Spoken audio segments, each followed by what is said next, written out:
الرحیم نحمدہ و نصلی علی رسولہ الکریم اما بعد۔ محترم سامعین کرام و سامعات، اللہ کے فضل و کرم سے آج ہم نے قرآن پاک کے پہلے پارے کی مکمل سماعت فرمائی۔ سورۃ الفاتحہ سے آغاز ہوا، جس میں 7 آیات ہیں، 25 الفاظ اور 113 حروف ہیں۔ پہلے پارے کا آغاز سورۃ الفاتحہ سے ہوتا ہے۔ اس سورہ کو ام الکتاب بھی کہا جاتا ہے۔ حدیث پاک کے مطابق سورۃ الفاتحہ میں اللہ تعالیٰ نے تمام امراض کی شفا رکھی ہے۔ سورہ فاتحہ کا آغاز بسم اللہ سے ہوتا ہے۔ بسم اللہ کی تلاوت کے ذریعے سے اس بات کا اظہار کیا جاتا ہے کہ ہم ہر کام کا آغاز اللہ کے نام کے ساتھ کرتے ہیں، جو نہایت مہربان اور بہت رحم فرمانے والا ہے۔ بسم اللہ کے بعد سورۃ الفاتحہ میں اللہ کی حمد اور ثنا کا بیان ہے کہ تمام تعریفیں اللہ رب العالمین کے لیے ہے، جو کہ مہربان اور بہت زیادہ رحم فرمانے والا ہے۔ اس کے بعد اس بات کا تذکرہ بھی کیا گیا ہے کہ اللہ تعالیٰ یوم جزا کا مالک ہے۔ یوم جزا ایک ایسا دن ہے جس میں جزا اور سزا کا صحیح اور حقیقی فیصلہ ہوگا۔ ہر ظالم، کافر اور غاضب کو اپنے کیے کا جواب دینا پڑے گا۔ اس کے بعد سورۃ الفاتحہ میں اس عقیدے کا اظہار کیا گیا ہے کہ ہم تیری ہی عبادت کرنے والے ہیں اور تجھی سے مدد مانگنے والے ہیں۔ اس کے بعد اللہ تعالیٰ سے سیدھے راستے کی طلب کی گئی ہے، جو کہ ان لوگوں کا راستہ ہے جن پر اللہ کا انعام ہوا، اور ان لوگوں کا راستہ نہیں جو اللہ کے غضب کا نشانہ بنے یا گمراہ ہوئے۔ سورۃ الفاتحہ کے بعد سورۃ البقرہ شروع ہوتی ہے، اور سورۃ البقرہ میں 286 آیات ہیں، 40 رکوع ہیں، 6121 الفاظ ہیں اور 25613 حروف ہیں۔ اور آج ہم نے ان 286 آیات میں سے 141 آیات کی تلاوت سنی ہے۔ رب ذوالجلال والاکرام نے سورۃ البقرہ کے آغاز میں 3 گروہوں کا ذکر کیا ہے۔ ایک ایمان والوں کا گروہ، جن کا اللہ پر، یوم حساب پر، قرآن اور سابقہ کتب پر ایمان ہے، اور جو نمازوں کو قائم کرنے والے ہیں اور زکوٰۃ کو ادا کرنے والے ہیں۔ دوسرا گروہ کافروں کا گروہ ہے، جو کسی بھی طور پر ایمان اور اسلام کے راستے کو اختیار کرنے پر تیار نہیں ہے۔ اور تیسرا گروہ منافقین کا گروہ ہے، جو بظاہر تو ایمان کا دعوے دار ہے، لیکن ان کے دلوں میں کفر چھپا ہوا ہے۔ اس کے بعد اللہ تعالیٰ نے اس بات کا ذکر کیا ہے کہ جو لوگ رسول اللہ صلی اللہ علیہ وسلم پر نازل ہونے والی کتاب کے بارے میں شک میں مبتلا ہیں، ان کو چاہیے کہ قرآن کی کسی سورت جیسی کوئی سورت لے کر آئیں۔ اگر وہ ایسا نہیں کر سکتے تو انہیں چاہیے کہ اس آگ سے ڈر جائیں جس کا ایندھن انسان اور پتھر ہے۔ اس بارے میں اللہ تعالیٰ نے انسانوں کے جد امجد جناب آدم علیہ السلام کی پیدائش کا تذکرہ کیا ہے کہ آدم کی پیدائش کا واقعہ ان تمام سوالوں کا جواب پیش کرتا ہے کہ انسان کی پیدائش کب، کیوں اور کیسے ہوئی۔ انسان کی تخلیق سے قبل زمین پر جنات آباد تھے، جنہوں نے زمین پر سرکشی اور بغاوت کی، جسے کچلنے کے لیے اللہ تعالیٰ نے فرشتوں کی ایک جماعت کو، کہ جس میں ابلیس بھی شامل تھا، روانہ کیا۔ ابلیس اگرچہ کہ گروہ جنات میں سے تھا، لیکن مسلسل بندگی کی وجہ سے وہ فرشتوں کی جماعت میں شامل ہو گیا تھا۔ اس بغاوت کو کچلنے کے بعد ابلیس کے دل میں ایک خفیہ تکبر کی کیفیت پیدا ہو گئی، جس سے اللہ علیم و قدیر پوری طرح آگاہ تھے۔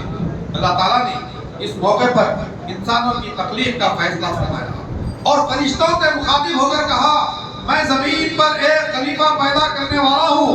فرشتے اس سے قبل زمین پر جنات کی یورش دیکھ چکے تھے، چنانچہ انہوں نے کہا، اے اللہ، تو زمین پر ایسے اسے پیدا کرے گا جو خون بہائے گا، فساد پھیلائے گا، جبکہ ہم تیری تعریف اور تقدیس میں مشغول ہیں۔ اللہ نے کہا، جو میں جانتا ہوں تم نہیں جانتے۔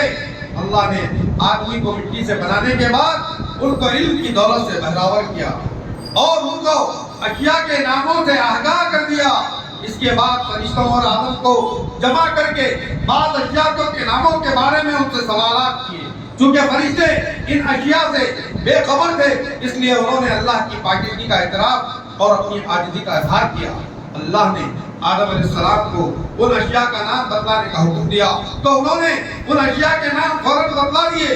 اللہ نے فرشتوں کو مخاطب ہو کر فرمایا کہ میں نے تم کو نہیں کہا تھا کہ میں زمین و آسمان کی پوشیدہ باتوں کو جانتا ہوں اور جو تم ظاہر کرتے ہو اور چھپاتے ہو اس کو بھی جانتا ہوں۔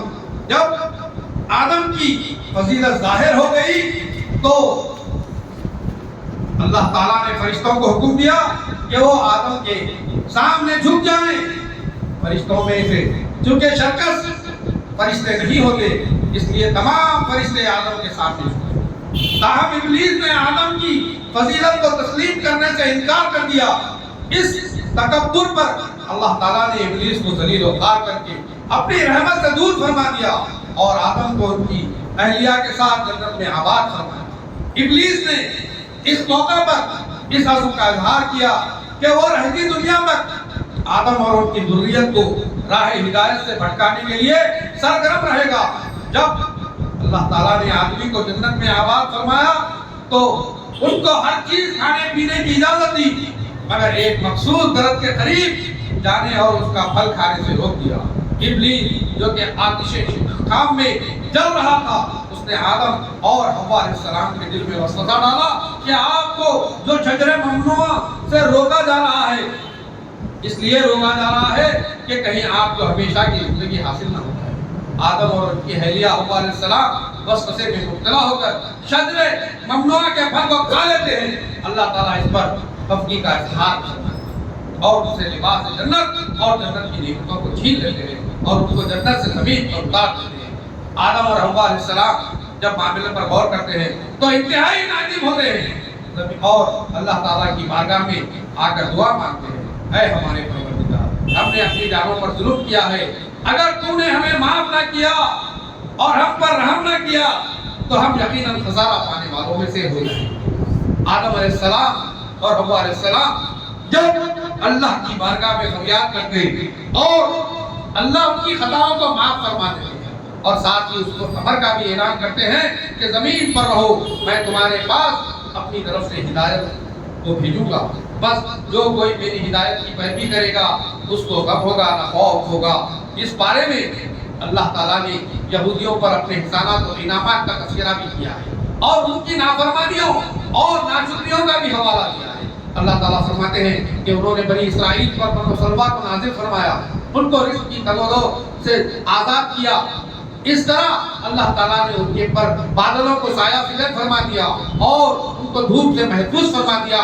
بنی اسرائیل کے 12 قبیلوں کے لیے اللہ تعالیٰ نے 12 چشموں کو جاری فرما دیا، لیکن ان تمام نعمتوں کو حاصل کرنے کے بعد بھی وہ اللہ تعالیٰ کی نافرمانی اور ناشکری کرتے رہے۔ اس بارے میں اللہ تعالیٰ نے جناب ابراہیم علیہ السلام کے واقعے کا بھی ذکر کیا ہے کہ انہوں نے اپنے بیٹے اسماعیل کے ہمراہ اللہ تعالیٰ کی بندگی کے لیے اللہ تعالیٰ کے گھر کی تعمیر فرمایا۔ تعمیر فرمانے کے بعد آپ نے دعا مانگی، اللہ تعالیٰ ہمارے عمل کو قبول فرما، بے شک وہ سننے اور جاننے والا ہے۔